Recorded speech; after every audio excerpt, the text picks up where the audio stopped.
Satan had already rebelled against God. That happened sometime during those early hours of creation. He had already rebelled against God, and he took on the form of the serpent, right? And he had already undone God's whole creation. The creation that God kept saying, everything that he created that he said was good.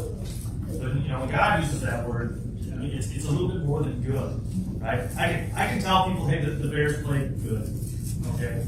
But if God said good, this was a perfect creation that he had made. A perfect and sinless creation. And so Satan comes in and he does what he does. But then, was it just Satan? Unfortunately not, right? He had some help.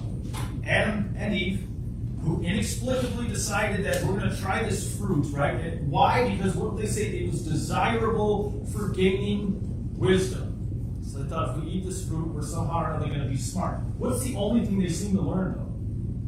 What? They didn't have any clothes on. That's pretty much all they learned. Oh gosh, we're naked. Now we need to, we're embarrassed. And so we need to run and to hide and sin. Everything, think about this. They literally chose death. They chose death. They chose judgment. You think of this young man that you just heard about, he was laid in a coffin, right? But in a sense, because of Adam and Eve, and now because of us too, we walk up to that coffin and climb in. That's what they chose. And who should come to them? You remember?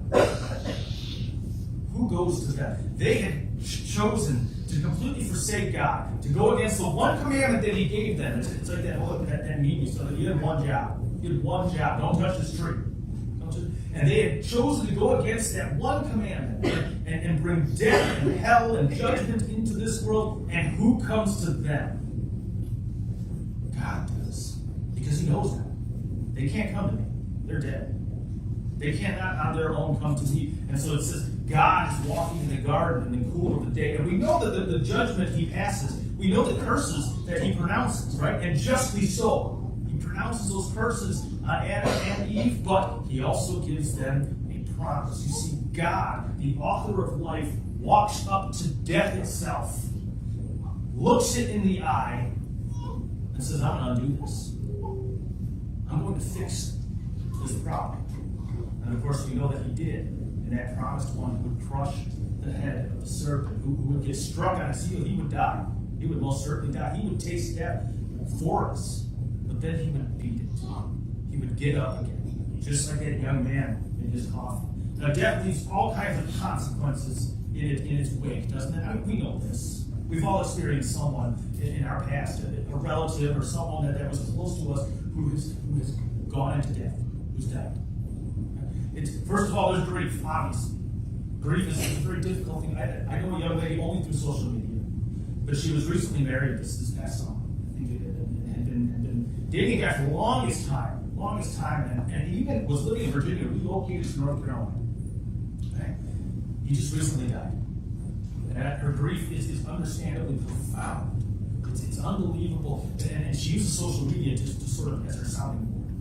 And you hear about all these things, it just breaks your heart, that kind of grief. But also death can have some other consequences with it as well. And especially here in the ancient Near East. This woman was already a widow. Okay? She did not have a husband who was taking care of her or who was able to provide food and stuff like that. So who did she have to rely on? Her son. And now he was taken from her too. You see the consequences of death here? Pretty profound. This woman was not only now bereaved and had lost her son to death and was walking with his body out to go bury him. That was not. It was as heartbreaking as all of that was. She may have also now been officially homeless. Now, without the ability to be able to put food on the table, we see the consequences of death. But, and one commentator, it's funny, I bring this up all the time. I talk about this, one commentator says this, another commentator says this. The fact of the matter is, I own one commentator. I own one guy. So I'm not going to try to hide that from you. But he makes the comment in there that this young man is a victim of death.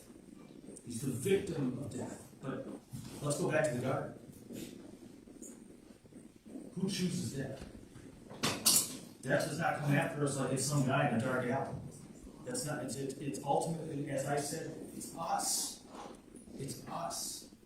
We literally walk up to the grave and jump into it. Why? Because of all those times when we look at God's law and His commandments and say, you know what, I'm going to put that on hold for right now. Why? Because this seems more fun.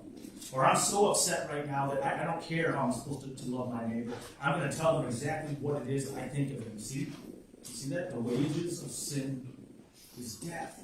We chose it. We actually applied for that job. And we are just as guilty as even this young man, by the way, who's called the victim of death. He's still a sinner. And he still suffered those consequences of death. And who, again, in this account, very similar to the account in Genesis, who would go to who? This young man couldn't go anywhere, did he? This crowd is coming walking down here. By the way, the commentator, that guy, his last name is Bildenstocker, by the way. So we can't forget that as Lutherans, that we don't just got the German people. We also have some Norwegian people too.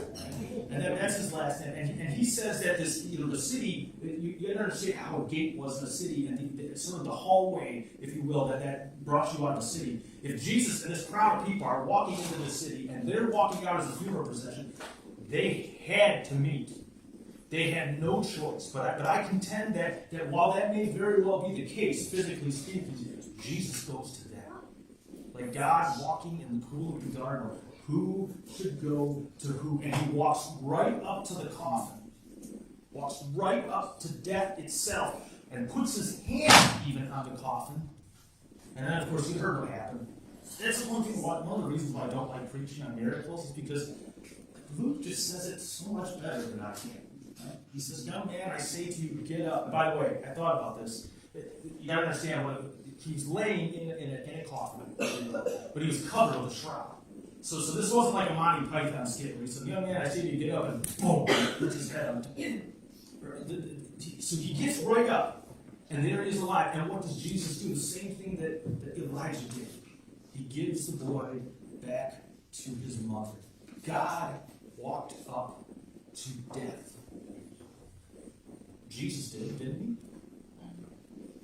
he? Jesus did on other occasions. Those guys in the Garden of Gethsemane that came to him, and they arrested him, and they took him away. They didn't arrest him. They didn't take God away. They didn't somehow or another lay their hands on the living God. They couldn't do. He went with them. I mean, you see, you almost see in the back of his head. Okay, we're going to do this hand tying thing. I guess. Okay, that's fine.